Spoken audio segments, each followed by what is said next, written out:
ايه رأيكم في الصوت القمر العسل ده اللي يخليكم تقولوا ان الحاجة دي ناجحة 100%؟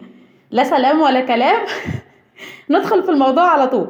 عرفت ان السكر نزل 5 جنيه فحبيت احلي بقكم بحاجة حلوة.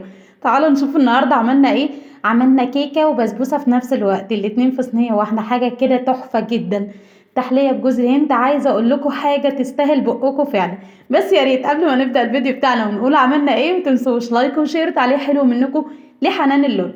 يلا نسمي بسم الله. والنهارده هنعمل كيكة الرواني. كيكة الرواني حاجة حلوة جدا جدا جدا.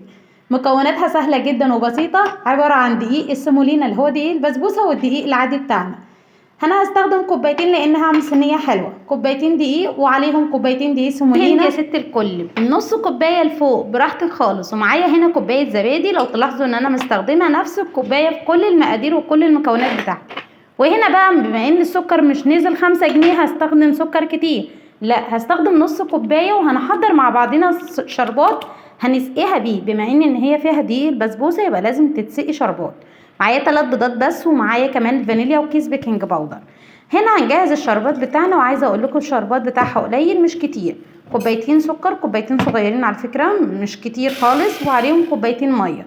هنحط الفانيليا بتاعتنا وعصير الليمون. تمام يا ست الكل. هنسيبهم على نار هاديه لحد ما يكون معانا قوامه لا تقيل ولا خفيف. احنا مش عايزينه تقيل خالص يا جماعه زي بتاع الحلويات الشرقيه. تمام. هنا هنجيب بقى 3 بيضات وعليهم الزبادي وعليهم السكر، هنضربهم كويس جدا ونحط معاهم الفانيليا. هنا لا مؤاخذه بقى ان النور قطع فحبيت ان انا استخدم الفلاش بس. هنا بقى هننزل بالدقيق الاول، وعايزه اقول لكم ما تغلطوش الغلطه اللي انا كنت هغلطها وافتكرت الحمد لله. كنت هنزل بالدقيق من غير ما احلله، لا حللته يا ست الكل. وبعد كده بعد ما نقلب الدقيق، انا لحد دلوقتي ما حطيتش البيكنج باودر. هنزل بقى بالدقيق السومولينا بالتدريج. في اخر حاجه واخر معايا الماده الدهنيه نسيت اقول لكم عليها، نص كوبايه ماده دهنيه من نفس الكوبايه برضو اللي انا معيره بيها كل المكونات بتاعتي يا ست الكل. ما تنسيش بقى لايك وشير وتعليق حلو منك لحنان اللون. هنا بقى في اخر كوبايه انا هضيفها من المكونات بتاعتي الجافه هنزل بالبيكنج باودر، وهقول لكم ليه دلوقتي علشان تبقى ناجحه معاكي كويس جدا، وتسمعوا الصوت اللي انا سمعته كان جميل قوي ده في اول الفيديو. تمام كده خلاص هنقلب بالمضرب. وعايزه اقول لك بتنزلي بالدقيق سومولينا، ما تقلبيش قوي وما تقلبيش جامد. تمام يا ست الكل.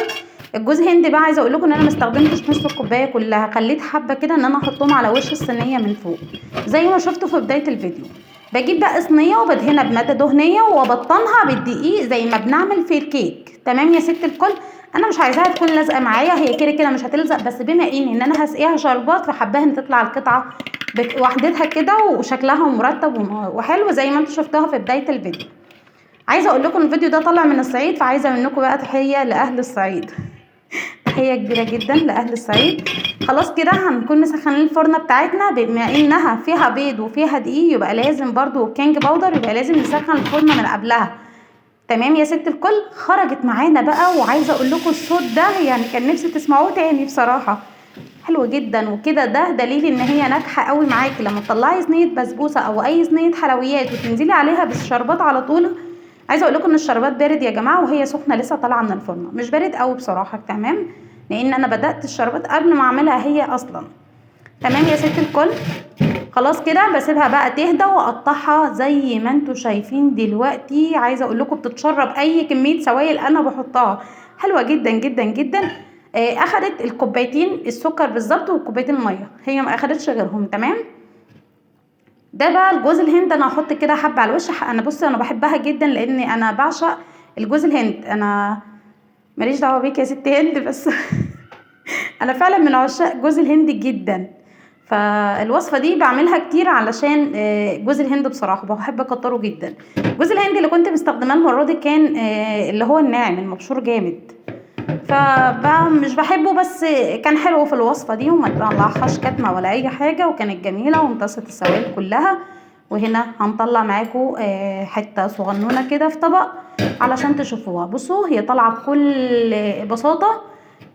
انا كمان قطعت المثلث مش مظبوط كويس، كان المفروض ان انا اعمله بشكل احسن من كده او الطف من كده، بس عايزه اقول لكم كان طالعه حلوه جدا. وعايزه اقول لكم للامانه هي ما قعدتش معانا ساعه، والله العظيم يعني خلصت قبل الساعه.